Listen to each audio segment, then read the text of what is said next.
Pain is the thing I acquire, mental desire. Can someone make it end? Hello tout le monde, on est jeudi 4 mai et je reviens pour, je pense qu'il sera le dernier vlog de cette série de vlogs Spring Break pour les vacances de Pâques. Donc là je voulais juste terminer cette série de vlogs en vous montrant un petit peu les projets que je vais lancer, mais aussi les dernières nouveautés que j'ai vu passer et qui me font de l'œil. Et avant que j'oublie, lors de la dernière série de vlogs, donc pendant les vlogmas, j'avais offert un patron tricot et un patron couture en tirage au sort. Mais en fait, il se trouve que la personne qui avait gagné un patron tricot ne m'a jamais répondu. Donc j'ai bien offert un patron couture à l'une d'entre vous. Donc c'était la combinaison Edwige, je crois que c'était Edwige, de Make My Lemonade, que j'avais acheté et envoyé. Mais donc du coup, je n'ai jamais pu offrir un patron tricot. Donc je vous propose de le remettre en jeu. Je vous relaisse l'opportunité de me laisser un commentaire en précisant si vous voulez un patron couture, un patron tricot ou peu importe, enfin si vous êtes tricoteuse et couturière, un des deux. Comme d'habitude, je vais limiter ça à 10 €. Alors PDF, si c'est 10,50 € ou 10,90 €, voilà, c'est pas grave. Alors maintenant, si on passe aux nouveautés que j'ai vu passer, je sais pas si vous avez déjà vu, elle a sorti hier un nouveau podcast. Donc Audrey de Yarnflex, et elle a sorti un nouveau modèle. Donc déjà moi j'avais lorgné sur un de ses tops qui s'appelle Hermeline. Et là, elle a sorti Télesto, dont elle avait parlé dans un précédent épisode, et donc là, elle l'a terminé, ça a été publié sur Ravelry.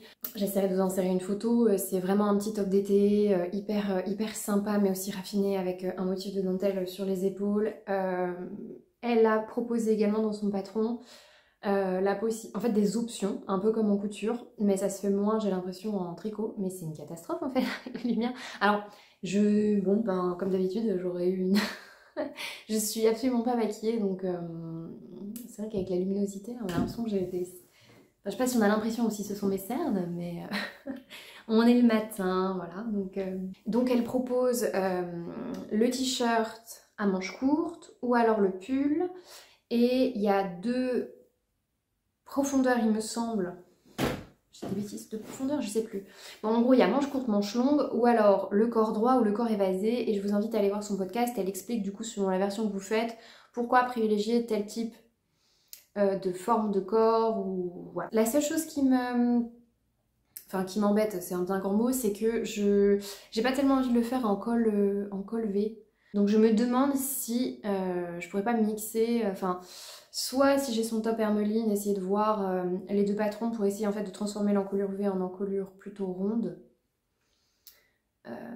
Parce que je pense que c'est juste une question, je dis ça mais je n'y connais pas grand chose.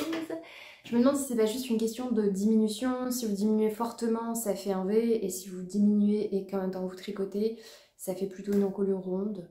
Je crois qu'on tricote d'abord la dentelle et ensuite on relève des mailles, puis après seulement on joint un rond. Donc je pense que c'est plutôt top-down, mais avec une construction un peu spécifique, vu que vous tricotez d'abord dans ce sens-là, d'après ce que j'ai compris, et après vous récupérez des mailles pour tricoter dans ce sens-là. Allez voir le podcast de Yarnflex, donc d'Audrey. J'aime beaucoup ces modèles, alors je ne sais pas pourquoi, je n'ai encore jamais rien tricoté d'elle, mais il y a notamment certains de ces châles qui sont dans ma...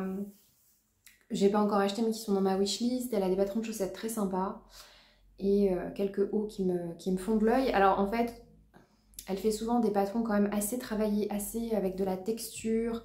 Donc moi j'aime beaucoup, mais c'est vrai que c'est beaucoup plus long, et je pense que ça joue aussi parce que là il y a un de ces pulls que j'aimerais faire. Alors je ne sais plus exactement ce que je disais parce qu'entre temps j'ai dû sortir mon chat de ma pièce qui faisait déjà n'importe quoi. Oui, elle fait souvent, en fait Audrey fait souvent des modèles très...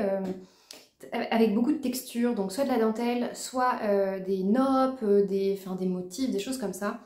Donc forcément c'est des modèles qui mettent plus longtemps à se tricoter, donc il faut avoir plus de temps, il faut avoir plus d'espace mental. Donc c'est sûr que là, moi, comme je pars de pas grand chose en vêtements tricotés main, vêtements cousus main, top d'été et compagnie, là moi j'ai repéré des modèles, et je vais faire en priorité ceux qui se tricotent en rond, parce que c'est ceux que je vais terminer le plus rapidement. Et ensuite je passerai une fois que j'aurai cette base-là, à des modèles plus texturés, plus complexes.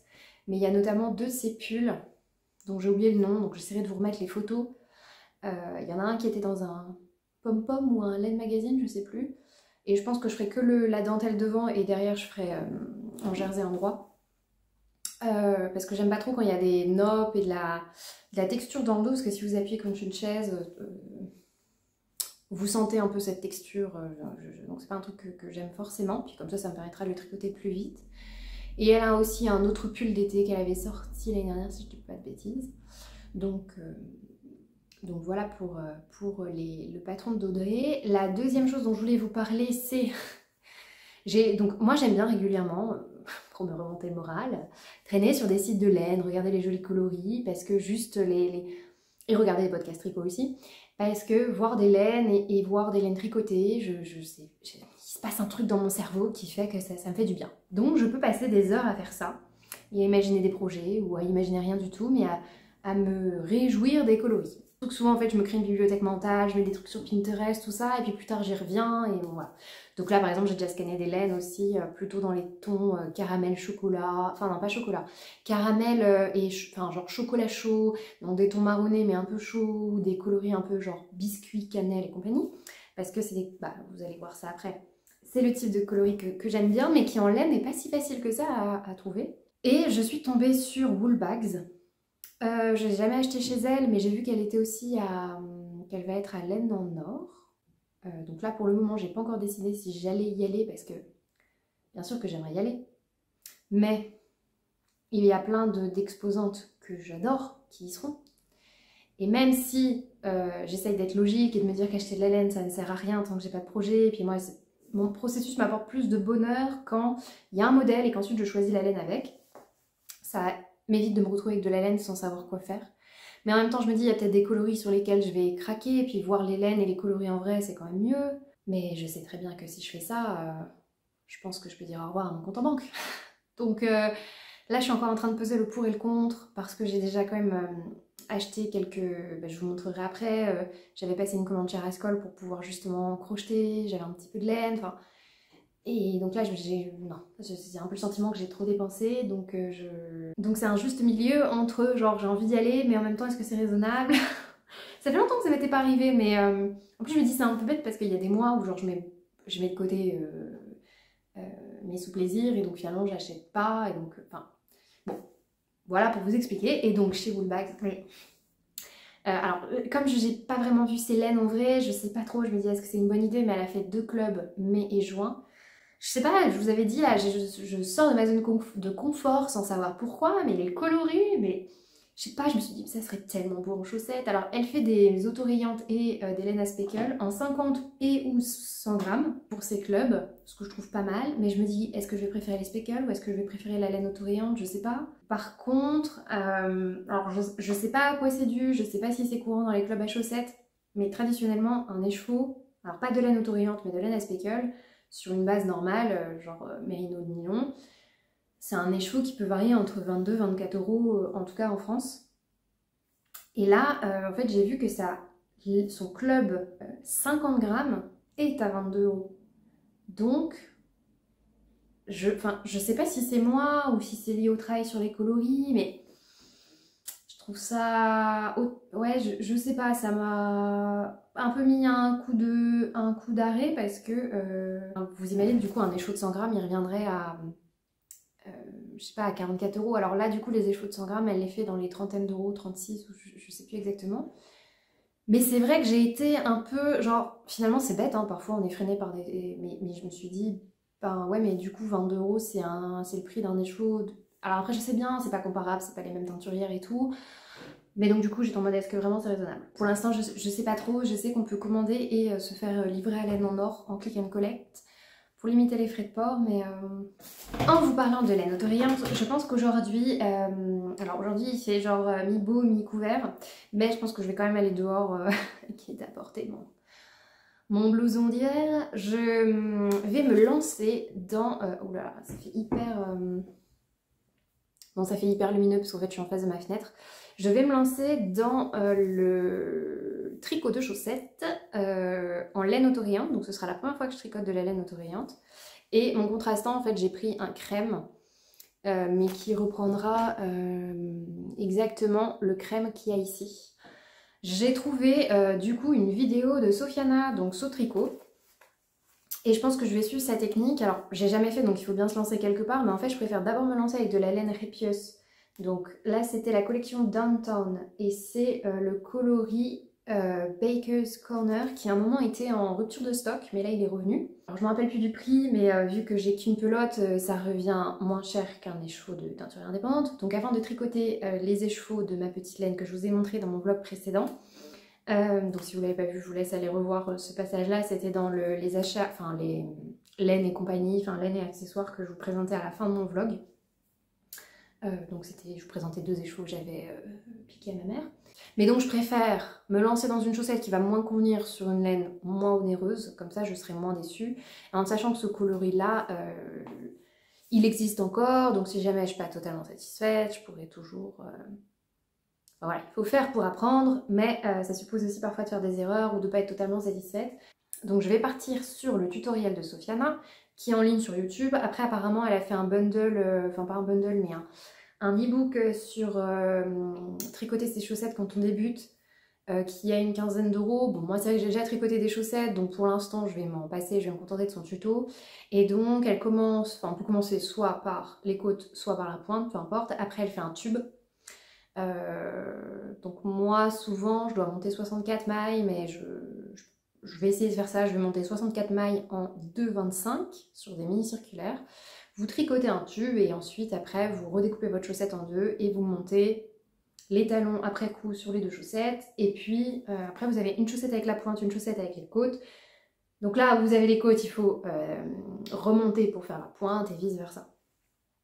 Dit comme ça, ça a l'air un peu obscur et compliqué, mais voilà, j'ai envie de me relancer, surtout que là j'ai pas mal de laine à chaussettes qui s'accumulent, j'ai besoin de chaussettes pour l'hiver prochain, donc on pourra pas dire que je ne les prends pas à l'avance, mais en même temps ma dernière paire de chaussettes remonte, genre je sais pas, c'était en décembre que j'ai fini les Poet Socks, et franchement ça change la vie quand vous êtes frileux et tout, des laines enfin des chaussettes en laine, franchement ça change complètement des chaussettes coton nylon qu'on achète dans le commerce. Et donc justement, si vous avez déjà tricoté des chaussettes, je ne sais pas vous, mais c'est pas que j'ai le syndrome de la deuxième chaussette, c'est juste que sur des chaussettes un peu compliquées, j'ai tendance à oublier, même si je note, j'essaye de noter sur Ravelry, j'ai tendance à oublier en fait où est-ce que je me suis arrêtée, donc je me suis dit, je vais pas monter, mais en fait je reprends depuis le début. Je m'étais demandé si j'allais pas tricoter mes chaussettes sur, enfin vous savez, un magic loop, genre vous mettez vos 2 chaussettes sur un même câble et vous avez 2 pelotes différentes.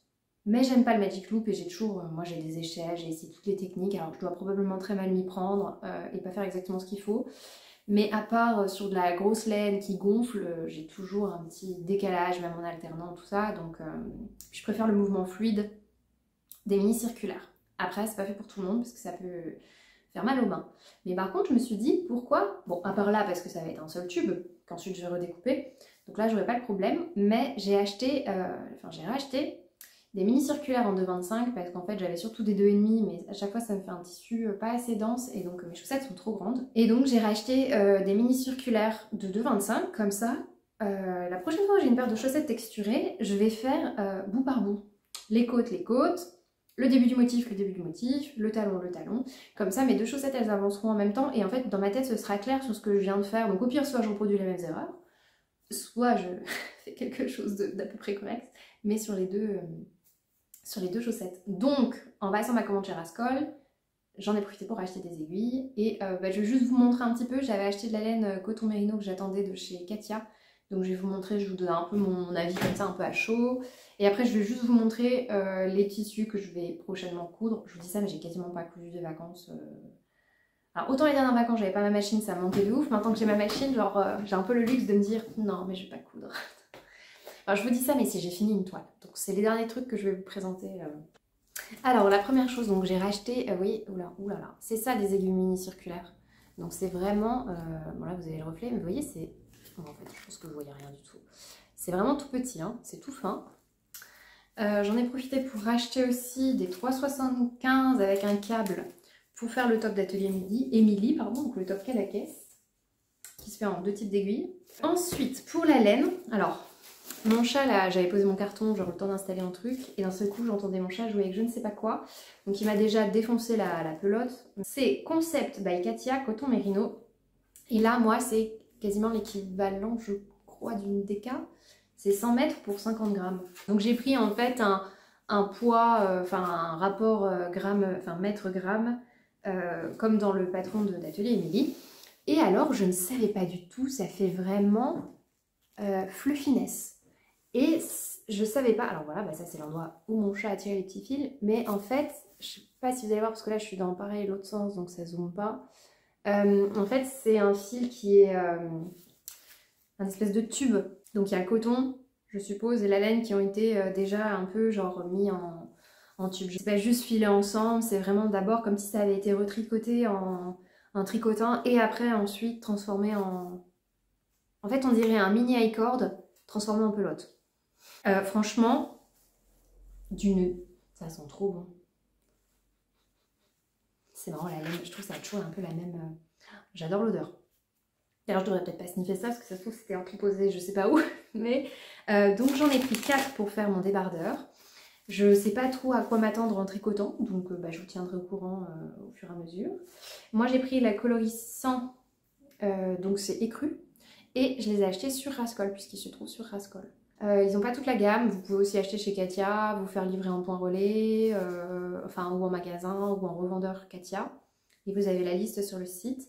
C'est vrai que Katia, c'est pas une marque vers laquelle je me tourne régulièrement. C'était intéressant d'ailleurs, dans une des vidéos, il y avait, je sais plus si c'était dans le monde anglophone ou si c'était français, il y avait quelqu'un qui réfléchissait à, je crois que c'était pour Drops, le fait que les prix moins chers peut-être desservaient la marque. Je pense qu'on a tous des a priori sans se rendre compte, mais moi si c'est de la... Enfin, vous voyez ça typiquement, je l'ai acheté bien moins cher que de la laine de teinturière, mais pour moi, en fait, juste ce qui compte, c'est la sensorialité, le plaisir que je vais avoir à le tricoter, et le rendu final et la durabilité. Donc si au final ça dure pas dans le temps et que c'est tout pourri, oui, je vais vous dire que je trouve que c'est nul. Peu importe le prix, en fait. Après, c'est sûr que selon le prix, on peut être plus ou moins difficile. De la laine de teinturière indépendante, payer 26 € les chevaux, c'est sûr que si en 2 portées, la laine bouloche s'use et qu'il reste que le fil de nylon dans mon, je sais pas, dans mon t-shirt, dans mon pull, bien sûr je vais faire la gueule parce que du coup j'aurais payé plus cher que sur une laine du marché. Donc... Mais c'est vrai que je pense que c'est un critère inconscient peut-être, mais en tout cas moi je fais pas, enfin voilà, je regarde régulièrement chez Drops. Moi la seule chose qui m'arrête chez Drops c'est le manque de coloris. Je regarde aussi donc du coup chez Katia que j'ai découvert, je sais plus trop comment.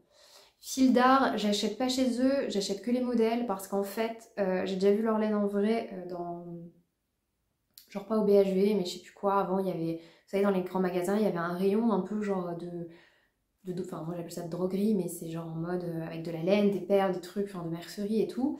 Et en fait, les laines et les coloris ont l'air bien plus beaux sur le site qu'en vrai. Donc moi j'avais été très déçue quand j'avais notamment regardé les cotons.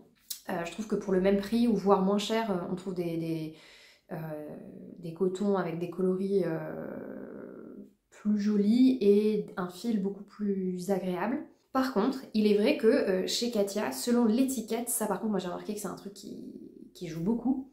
Et c'est vrai que je préfère les étiquettes de Concept qui doivent être une, je sais pas si c'est une sous-gamme de Katia, mais j'ai déjà remarqué par exemple que cette étiquette me donne beaucoup plus envie de tester que la marque Katia qui est encore l'ancienne, enfin je sais pas si on parle de charte graphique, mais l'ancienne police d'écriture qui donne un petit style, mais souvent je... Voilà, ça c'était pour ma parenthèse. Par contre, petite info, si jamais, enfin je pense pas que vous, je pense pas que vous êtes arrivé là si vous commencez le tricot ou la couture, mais moi ce que j'ai déjà remarqué, donc je fais souvent des règles de 3 pour voir le prix au 100 grammes pour pouvoir faire vraiment des comparatifs. Enfin quand je dois faire un comparatif, hein, quand j'hésite entre plusieurs laines.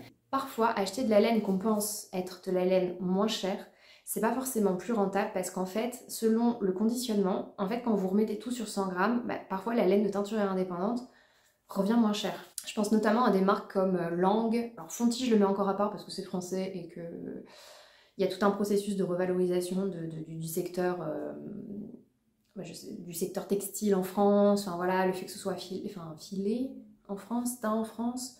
Donc évidemment, si c'est un peu plus cher à mes yeux, ça paraît normal, parce que c'est pas les mêmes coûts, donc là ça me dérange pas de payer un petit peu plus, même si au final, globalement, ça m'a pas choqué plus que ça. Mais par exemple, Langyarn, j'ai déjà remarqué que quand vous mettez sur 100 grammes, pour des fils ou un mélange de fils moins qualitatif, ça revient aussi cher, voire plus cher que de la laine de teinturier indépendante. Alors après, je sais qu'en France, notre laine de teinturier indépendante, soyons réalistes, c'est peut-être la moins chère du marché. Hein. Globalement, quand vous regardez les laines anglaises, américaines, enfin je parle des laines, les laines de teinturière indépendante. Nous, je pense qu'on est plutôt dans la fourchette basse. Après, ça dépend évidemment des teinturières indépendantes, mais oui, non, donc c'est peut-être aussi pour ça que parfois c'est plus rentable d'acheter de la laine en salon plutôt que sur des sites où on va se dire ah bah c'est une marque en dessous, enfin entre guillemets censée être moins onéreuse, et voilà, parfois ça vaut, en gros, parfois ça vaut le coup de faire le rapport, de faire une règle de 3 pour voir sur 100 grammes ce qui est le plus rentable, en prenant en compte du coup aussi la qualité du fil, parce que si vous comparez, je sais pas moi, de la laine acrylique avec du 100% laine, c'est comparable mais dans une certaine mesure. C'est-à-dire que si c'est le même prix dans les deux cas, mais qu'en fait d'un côté vous avez de la laine et de l'acrylique et de l'autre de la laine, bah, c'est sûr que c'est ça qui est le plus rentable au final. Je sais pas si j'ai été très claire. Je vais pas tout vous montrer parce que genre les bobines de fil, tout ça, ça vous intéresse pas forcément, mais je voulais vous montrer un petit peu des choses que j'avais achetées qui j'espère me sont utiles. Donc j'avais trouvé ces aiguilles, ça c'est des aiguilles normalement, des aiguilles à patch. Donc en fait le bout c'est en mode des aiguilles très plates avec une fleur et une aiguille. J'avais acheté ça pour coudre notamment des tissus très fins, en sachant que j'avais comparé sur le site de Rascol et que j'avais pris celles au diamètre le plus fin. Et ça en fait souvent c'est des aiguilles à patch. Ça peut arriver qu'on ait besoin de laisser les aiguilles et de passer la machine au-dessus. Donc pas pour surjeteuse, hein, mais pour machine à coudre. Et en fait souvent l'aiguille de votre machine elle glisse à côté ou pas et ça se casse pas. Moi ça m'est déjà arrivé sur des aiguilles plus grosses avec la tête en verre de chez Bohan. Si par malheur mon aiguille de machine tombe pile dessus, elle se casse. Alors que ça, j'ai jamais eu aucun souci. Donc ça c'était quand j'avais testé celle de ma mère. Je vous avais parlé ensuite de ces marqueurs de mailles de Knit Pro pour notamment le crochet. Parce que moi en crochet sur des courts diamètres, bah décrocher, donc vous pouvez pas mettre de rond. Mais vous êtes obligé d'avoir un truc avec un truc qui se déclipse, ou alors bah là le fait c'est que on peut le glisser dans la maille mais on peut facilement l'enlever, donc on perd moins de temps je pense. Je vais essayer, je vous dirai ce que j'en pense. Et la dernière chose que j'attendais avec impatience, c'était donc ces crochets là, donc c'est Etimo. Donc j'ai acheté 2,5 pour le top en crochet fil d'art dont je vous avais parlé dans un précédent vlog, et 3 pour remplacer celui que j'ai, et je vais voir si c'est plus ergonomique, et à moi les sacs en crochet et les hauts en crochet. Là c'était juste pour vous montrer ce que ça donnait en vrai, enfin je vous montre ça avec de l'emballage, donc évidemment c'est pas aussi net et joli que ça pourrait l'être. Et dans mes achats, la dernière chose que je voulais vous montrer, c'est ceci. Donc des bobines de fil, bah, pareil vous voyez rien mais c'est Madeira, c'est Aerolock, donc 2500 mètres. Et en fait moi je trouve que c'est les meilleurs fils sur le marché, j'en ai aussi de chez Gutermann. Mais souvent en fait c'est ceux-là que j'achète. Ils ont globalement à peu près tous les coloris dont vous avez besoin. Moi j'avais testé aussi des fils que j'avais achetés chez Mercerie Extra. Et en fait c'est des fils qui peluchent beaucoup, qui encrassent la machine. Et c'est vrai que bah, c'est le premier truc qu'on vous apprend quand vous cousez. Mais on a quand même toujours envie un peu de tester. C'est que le fil est hyper important pour l'entretien de la machine. Et que c'est vraiment l'un des trucs sur lesquels il faut pas essayer de faire d'économie. Donc moi sur mes machines à coudre, j'utilise toujours soit du Gutermann, soit du Mettler, surtout que c'est des fils très très beaux, il y a énormément de coloris. Moi j'avais acheté une plaquette, j'ai pas retrouvé la plaquette mais je vous mettrai ça en barre d'infos. J'avais acheté ça aussi chez Rascol. Alors ça pour le coup c'est optionnel, achetez d'abord le matériel nécessaire, mais en fait, une fois que vous avez l'habitude de coudre et que vous adorez avoir les mêmes couleurs, mais que vous voulez acheter tous vos fils en même temps pour limiter les frais de port, ou que vous voulez pas passer 3 heures à chercher dans les magasins quel fil correspond à quoi, ou si vous êtes contrainte en fait d'acheter en ligne, Franchement, ça change la vie ces petites plaquettes. Donc vous avez tous les fils de toutes les couleurs qui existent. Et moi, je pose mon tissu dessus, je regarde exactement le fil dont j'ai besoin, je note le numéro, je tape sur internet, je le trouve et j'achète. Enfin, j'achète. C'est pas aussi rapide que ça, hein, mais souvent j'attends pour pas payer des frais de port inutiles, sauf si vraiment j'ai un projet absolument que je veux faire. Mais parce que parfois sur internet, les couleurs qu'on a, c'est pas exactement les mêmes. Donc ça permet aussi de limiter des achats où on achète un fil à distance et puis en fait c'est jamais le bon. Et puis on n'a pas toujours le temps ou la possibilité d'aller dans une mercerie, surtout si elle est à 1 heure de route. Donc voilà, donc, en tout cas, ces fils de surjeteuse, quand vous les achetez, là par exemple, au final, pour 4, ça me revient genre à une vingtaine d'euros. Mais en fait, divisé par 4, divisé par 2500 mètres, pour vous dire, ça fait 3 ans que je couds. Je pense que je viens seulement de terminer, donc j'en ai racheté en noir, je viens seulement de terminer ma bobine que j'avais, enfin les 4 bobines que j'avais en noir. Alors il y en a toujours une qui se termine plus tôt parce que celle du boucleur, je pense qu'elle use plus de fil, c'est celle qui se vide le plus rapidement. Mais c'est hyper rentable, donc typiquement au lieu d'acheter du blanc, du noir en petite bobine, vous achetez ça et après vous mettez ça sur des canettes ou sur d'autres bobines. Parce qu'au mètre, enfin ça revient moins cher d'acheter des grosses quantités que des petites quantités. Voilà. Parce que ça, je sais plus, sur le site, c'est genre 5 € et quelques. Alors qu'une bobine Mettler, c'est peut-être genre entre 3,50, un truc comme ça. Clairement, c'est beaucoup plus rentable. Ce que vous pouvez aussi faire, si par exemple vous pouvez pas vous acheter d'un seul coup un pack de 20 €, vous pouvez très bien acheter qu'une ou 2 bobines et après vous vous refaites des canettes que vous mettez sur votre surjeteuse, ça marche aussi très bien. Du coup, dans mes projets à venir, donc je vous ai parlé des chaussettes, j'ai eu mes crochets pour faire les modèles dont je vous ai parlé précédemment, donc petits au fil d'art, etc. En couture, je dois me refaire un tirati, mais en écru. Et je devais en faire un pour ma collègue, mais je vous avais dit que je m'étais plantée de couleurs pour elle. Donc je me demande si pour elle, je vais pas attendre de refaire une commande chez Katoon Stoffeux, mais je me dis c'est pas dans les médias, en même temps son anniversaire est déjà passé depuis longtemps. Enfin, elle m'a pas donné de deadline, hein, parce qu'elle m'a dit t'inquiète, c'est toi qui couds, donc clairement je vais rien te dire. Mais il faudrait quand même que je lui donne avant la fin de l'année scolaire, quoi. Donc en tout cas, c'est sûr que je vais m'en faire un pour moi, et mon sentiment c'est que je vais racheter... En fait, elle voulait cette couleur-là, donc je pense que je vais lui racheter pour lui faire un sweat et ce haut-là. J'ai une illumination qui n'en est pas une, mais on rentre dans la période où je redors en t-shirt short. Mais en fait, j'ai jamais de pyjama, donc souvent je traîne avec mon pyjama de maison, mais parfois mon pyjama de maison je l'ai mis toute la journée, donc en fait j'aime pas redormir avec mon pyjama de la journée. Et puis surtout, j'ai un chat, j'ai un ragdoll qui a des longs poils, il en perd beaucoup, et mon mec est quand même... enfin lui il est allergique pas forcément aux poils de chat, mais à la poussière en fait que ça peut engendrer, donc c'est quand même pas ouf de se coucher dans le lit avec un top qui, même s'il est propre, a peut-être, le temps que je regarde un épisode avec mon chat, récolté tous ses poils. Enfin voilà, et sinon il faut passer la roulette. Et donc je me suis dit, bah tiens, je vais me refaire ce haut-là, que j'aime beaucoup et que je porte énormément, pour une version simplement pyjama. Et j'avais un jersey que j'avais acheté chez Rascol, mais qui est pas de la bonne... Enfin, c'était pas le vert auquel je m'attendais, parce que c'est un espèce de vert bleu un peu fluo, un peu comme mon sweat, mais pas exactement celui que je voulais. Et du coup, je vais me faire... Donc j'en ai acheté 3 mètres en plus.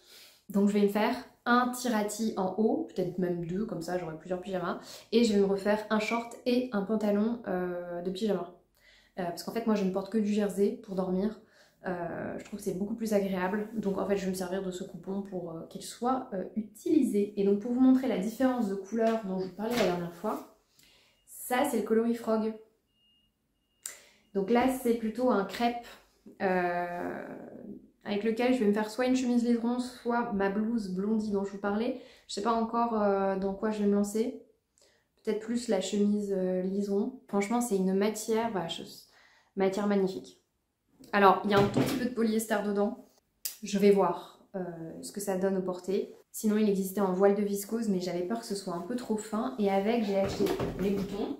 Et ils vendaient aussi, du coup, le biais assorti. Donc ça, c'est surtout si je fais la blouse blondie, parce qu'il y a une encolure comme ça, fait avec une parmenture.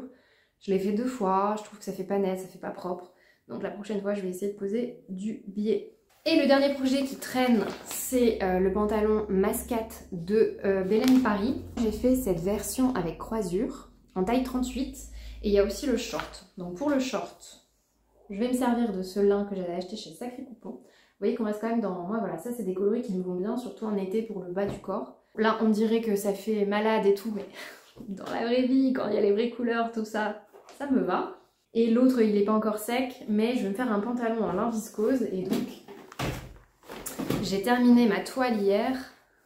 Bon, je sais pas ce qui s'est passé sur la ceinture, j'ai dû faire un peu un truc, elle correspondait pas. Mais j'ai fait une toile pour éviter d'utiliser un tissu. Donc ce que vous pouvez voir sur la toile,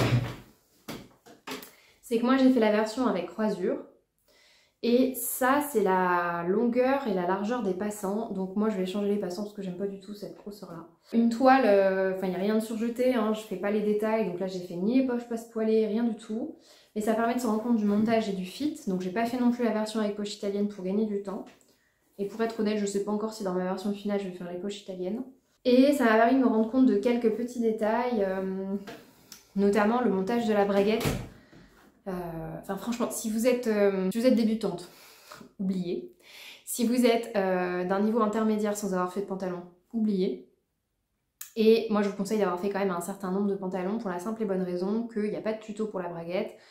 Le livret quand même peut être amélioré sur certains points en termes d'explication et de clarté parce qu'il y a tellement de versions, mais toutes les versions ne sont pas expliquées. Par exemple, ça là, ça peut paraître bête, mais c'est pas expliqué dans le livret. Je sais même pas si à un moment, enfin il m'a pas semblé voir un passage où c'était écrit noir sur blanc, cousez la ceinture croisure en faisant ça, recouper les bords. Donc il y a quand même... Je pense qu'il y a quand même une marge de progression. C'est-à-dire que les modèles de Belen, ils sont très beaux. Ça fait très moderne, un peu romantique quand même, enfin voilà. Tous les modèles sont pas toujours portables parce que un dos nu, c'est pas portable par tous. Enfin, c'est pas des modèles toujours adaptés pour toutes les saisons. Donc c'est vrai que de ce point de vue-là, même s'il y a beaucoup d'options, moi personnellement, je préférais des vêtements versatiles. Ça veut dire où par exemple, on a l'option entre dos nu et ou dos couvert. Donc ça, parfois, sur certains modèles, elle l'a rajouté au fur et à mesure. Mais là, clairement, pour un pantalon avec autant de versions, moi, j'ai une idée très nette de genre comment réorganiser ça pour que le livret soit optimisé. Mais après, évidemment, c'est pas mon produit, c'est pas mon livret. Il y a aussi, moi, la manière dont je comprends les choses. Mais de ce que j'ai un peu vu sur le marché et de... moi, mon but, c'est quand même d'enseigner des choses plus ou moins complexes à des enfants, des adolescents, et en plus des adolescents, des enfants qui sont pas du tout parfois intéressés par ce que vous racontez ou qui n'ont pas forcément toutes les bases ou toutes les capacités pour comprendre. C'est un peu mon job en fait, de mettre à niveau des choses complexes pour tout le monde et de prendre en compte un peu et de faire un mix. Donc évidemment que je suis très critique là-dessus. Pour cette partie-là, sur le pont, c'est pareil, c'est un peu... En fait, il y a des choses, c'est des détails, mais... Oui, vous pouvez vous en sortir quand vous êtes déjà intermédiaire avancé et tout. Mais parfois, en fait, donner des petites astuces, des petits détails, même pour tout le monde, peu importe notre niveau, je trouve que c'est bien. Donc typiquement, Atelier Scamit, c'est ça. Écoutez, on va s'arrêter là pour aujourd'hui parce que cette petite créature ne cesse de miauler et de faire n'importe quoi. Donc comme mon mec est en télétravail, c'est quand même compliqué. Je vous souhaite du coup une bonne journée, une bonne soirée selon le moment où vous regardez la vidéo et je vous dis à très bientôt pour une prochaine.